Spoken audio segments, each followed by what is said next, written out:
Bonjour et bienvenue dans l'entretien de France 24. La tension reste très vive entre la République démocratique du Congo et le Rwanda. Kinshasa accuse son voisin de soutenir une rébellion dans l'est du Congo en s'appuyant sur des rapports des Nations Unies et des organisations des droits de l'homme, tandis que Kigali nie farouchement les accusations.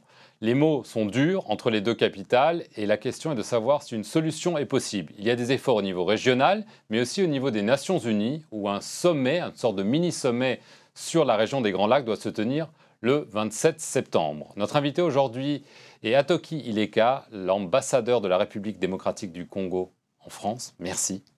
Merci et bonjour à vous, bonjour à tous vos téléspectateurs. Et c'est toujours avec un plaisir renouvelé que je me trouve ici dans vos studios. Merci à vous de répondre à nos questions. Alors, la première est très simple. Est-ce que vous pouvez nous dire exactement ce que le Rwanda, d'après vous, fait au Congo ? C'est très simple. D'abord, je dois vous corriger, c'est que nous n'accusons pas le Rwanda de soutenir une rébellion. Nous disons seulement que le Rwanda agresse la République démocratique du Congo. Donc nous sommes en conflit direct avec le Rwanda. Le M23, qui est une émanation du CNDP, est dirigé par des officiers rwandais, tels que Sultani Makenga, Bosco Tanganda et autres, et est composé... Ce ne sont pas des Congolais. Ce ne sont pas des Congolais. Vous voyez même l'acte d'accusation de Bosco Tanganda à la CPI, c'est très bien dit sujet rwandais. Ça, c'est assez clair là-dessus. Quel a été l'élément déclencheur de ce nouveau conflit? Ce fut la volonté du gouvernement congolais d'appliquer justement le mandat d'arrêt international délivré par la Cour pénale internationale à l'encontre de M. Bosco Tanganda, ce dont le Rwanda a refusé et a créé une nouvelle situation de crise en République démocratique du Congo, qui est fort déplorable, je dois dire. Ça a un coût humain énorme. Vous avez des milliers de personnes qui sont des déplacés maintenant internes en République démocratique du Congo. Pire, depuis une semaine, nous recevons des nouvelles d'exécutions sommaires, de traitements inhumains et dégradants, de viols. Et les informations que nous recevons en tant que gouvernement ont été corroborées par les Nations Unies à travers le secrétaire général adjoint chargé des opérations de maintien de la paix, M. Hervé Latsous. Et récemment, Human Rights Watch, comme vous le savez, a aussi publié un rapport là-dessus. Et les organisations de défense des droits de l'homme locaux dans la région du Nord Kivu ont également déploré ces faits. Alors attendez, parce que là, l'ONU et Human Rights Watch et d'autres organisations disent que le Rwanda soutient la rébellion du M23. Vous dites que c'est plus que ça, c'est qu'en fait, le Rwanda est plus ou moins en guerre contre la RDC directement. C'est exactement ce que je dis, oui. C'est grave. Parce que le M23 n'est pas un mouvement rebelle. Ils sont en rébellion contre qui s'ils ne sont pas congolais? C'est l'armée rwandaise, donc d'après vous. C'est exactement ce que je dis. Même quand vous voyez la composition du CNDP, qui découlait d'accords antérieurs, notamment celui de 2009, mais je monte encore en avant. Il faut revenir au dialogue intercongolais inclusif, qui avait mis en place cette fameuse transition de 1+4, où vous avez vu qu'au nom de la paix, l'ancien gouvernement de l'époque et les mouvements rebelles avaient formé un gouvernement de transition qui devait justement amener le pays à ses premières élections de 2006. Donc il y a cette contradiction-là qui veut qu'au nom de la paix, parce que je crois qu'une vie humaine sauvée, je pense que vaut plus qu'une guerre, n'est-ce pas? Au nom de cette paix-là, nous avons dû faire des concessions. Dès le moment où le pays était en train de stabiliser, il était normal qu'à un moment donné, que la justice puisse prendre le relais de la politique. Et lorsque nous avons essayé d'appliquer cette justice, comme nous le faisons partout ailleurs en République démocratique du Congo maintenant, nous en sommes tombés à cet écueil à l'Est, parce que le Rwanda veut certainement préserver certains des intérêts, surtout économiques, sur cette région de la République démocratique du Congo. Donc le M23, le mouvement rebelle, a appelé à un dialogue avec le président Joseph Kabila. Quelle est votre réponse? Elle est très simple, je viens de vous le dire. Bosco Tanganda doit être arrêté et livré à la Cour pénale internationale. Je crois que c'est un engagement ferme de la République démocratique du Congo. Les 4 autres commandants, Makenga, Zamorinda, Kaina et il y a un autre dont le nom m'échappe, ont été cités nommément par la haut-commissaire aux droits de l'homme, Mme Navi Pillay, comme étant des violeurs patentés des droits de l'homme. Elle aussi, elle a demandé qu'on puisse les sanctionner d'une façon ou d'une autre. Et la meilleure des sanctions concernant des gens qui violent les droits de l'homme, qui tuent, qui pillent, comme je dis, qui exécutent sommairement des Congolais, c'est qu'ils passent devant leur juge naturel pour répondre de leurs crimes. Donc dialogue, non. En tout cas, il y a dialogue, non. Alors, il y a quand même un petit problème, c'est que le M23 contrôle des territoires dans l'est de la RDC. Votre armée a été incapable, pour le moment, de les déloger. Donc, quelle solution prenez-vous? Comme j'ai dit, il y a des efforts au niveau régional pour essayer de reprendre un dialogue. Il y en aura à l'ONU, mais si vous estimez que le Rwanda vous agresse directement, la réponse doit être militaire. La réponse doit être militaire, doit être aussi diplomatique. Je dois vous rappeler que depuis le début de la crise, même légèrement avant, nous avons eu beaucoup de pourparlers avec le Rwanda, principalement à Kigali. Nous avons fait l'effort de nous déplacer à Kigali au nom de la paix. Sans effet, nous avons remarqué que Kigali était toujours de mauvaise foi, ne négocie pas en bonne foi, et nous nous sommes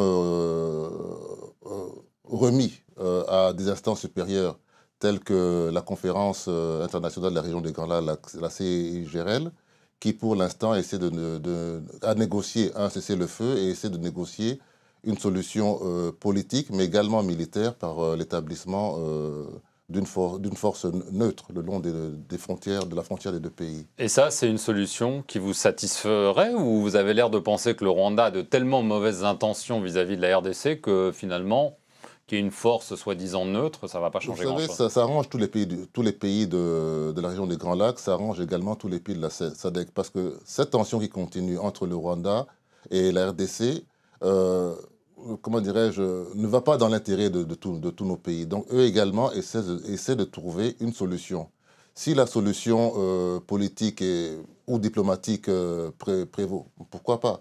Si ce n'est pas le cas, bon, il faudrait alors trouver une force qui aiderait la MONUSCO alors à pourchasser ce qu'on appelle toutes les forces négatives de la région, que ce soit le soi-disant M23, que ce soit la LRA, que ce soit les FDLR.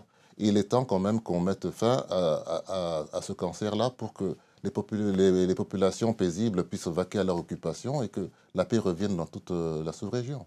Alors, il y a une autre affaire qui est liée, celle d'un opposant, Roger Lumbala, un ancien ministre congolais, qui est aux dernières nouvelles réfugié à l'ambassade d'Afrique du Sud au Burundi et qui a été accusé par le ministre de la Communication, votre ministre de la Communication, en gros, d'avoir été au Rwanda pour coordonner avec d'autres rébellions, peut-être une façon d'étendre les troubles au Congo. Vous pouvez nous en dire plus sur cette affaire un petit peu étrange?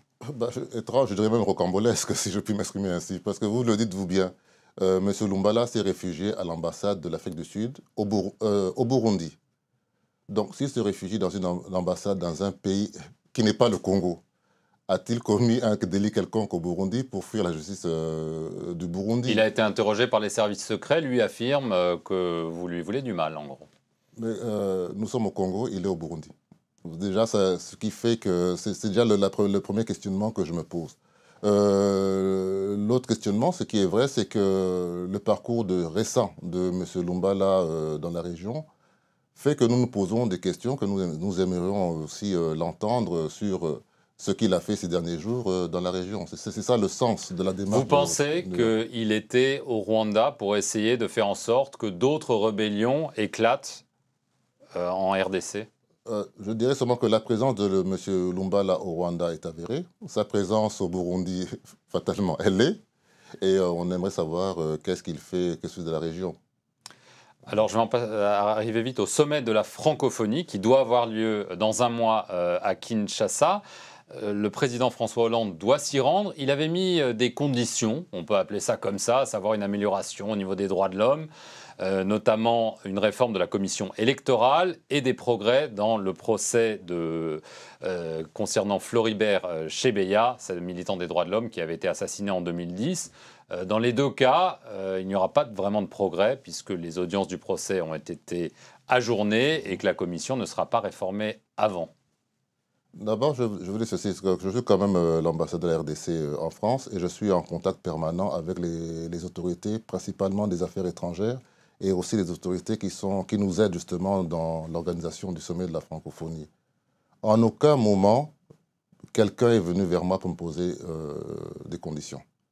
Et ces conditions, moi, je les apprends à la presse comme tout le monde. Ça, c'est le premier point que je tenais à soulever. Donc, le président de la France n'a pas posé des conditions. Il a dit, je le cite, il faut que les autorités montrent leur volonté réelle de promouvoir la démocratie et l'état de droit. Et ce ne sont pas des conditions. Il a dit à l'issue de discussions que nous avons avec la partie française. Donc, on ne nous a rien imposé du tout. Il y a eu des discussions au plus haut niveau. Et de ces discussions, il y a eu des engagements que le gouvernement congolais a pris. Et ces engagements, nous allons les mettre en œuvre.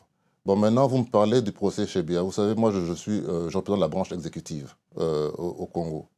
Et le procès Chebia, c'est un procès qui est hautement médiatisé et qui est toujours en cours. Il serait mal lésé pour moi de me prononcer sur un procès judiciaire en cours.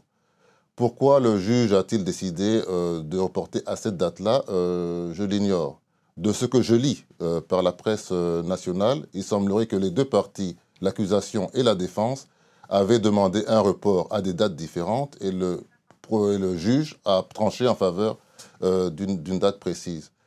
Concernant, parce que vous avez parlé de la refondation de certaines institutions de conciliation de la paix et de l'état de droit, là encore, c'est un processus législatif. Mais dès le moment où le président du Parlement lui-même a déclaré que la session qui va s'ouvrir dans quelques jours, ce sera des questions qui sont à l'ordre du jour de cette session, ben, je crois, il faut le croire, il a dit publiquement à la télévision nationale et il l'a redit aussi dans certains journaux internationaux. Donc je pense qu'il faut faire confiance au président du Parlement, l'honorable Aubin Minakou. Monsieur l'ambassadeur, merci beaucoup d'être venu répondre aux questions de France 24. Merci à vous d'avoir regardé cet entretien. Restez sur notre chaîne pour plus d'informations. Tout le plaisir.